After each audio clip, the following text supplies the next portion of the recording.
do I need all the trace elements bottles, all the Triton trace elements to start the Triton method? That's a question I get asked quite a bit, and the answer is no. You don't need all the trace elements bottles from Triton to start it. Actually, you don't need any of them at the start. So what really is needed is the Core 7 Flex box. That's the starter pack, let's say, for Triton. So you need to supplement that, and that includes a lot of the trace elements that actually we need in the Triton method for the filter, and even some that will work with your corals and your live rock and everything in your aquarium, because we have a holistic method, right? So we know what the filter takes, we can create the baseline, and there will be some videos about that soon too.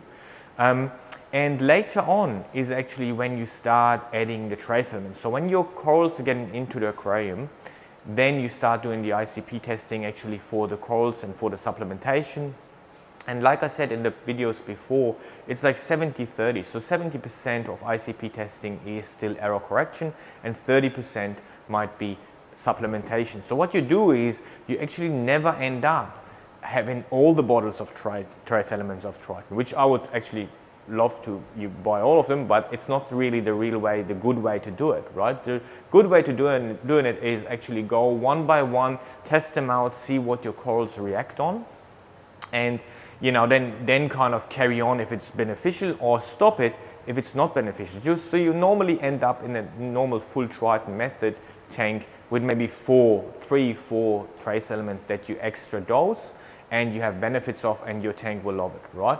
I will do some videos about the trace elements based on habitats which you will maybe start with. So if you have like, soft corals or LPS or SPS, I would start with different ones. There are more efficient ones for the, for the habitats that you can start with.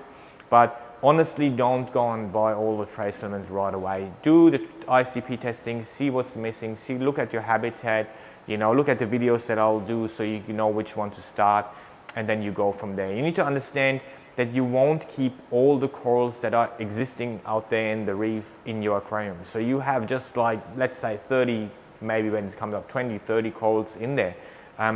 And it's really depending on what they need, right? So when you go on for trace elements and let's say you add vanadium and nothing happens because none of your corals actually like it, you don't need to use it, right? But if you have, let's say, zinc and the one coral that you really love and it's a present of your wife or whatever, it's really beautiful and it's getting even more beautiful and colors up yellow or whatever, then you obviously will use zinc permanently because you want that coral to shine, right? So this is the way of thinking. This is a Triton way of handling things. It's a very individual thing at the end, and it's based on the baseline we create with the Triton, Core 7 base elements. But like I said, that's another video. If you have any questions to that, just write them down here. Give me a thumbs up, and I will see you in the next video.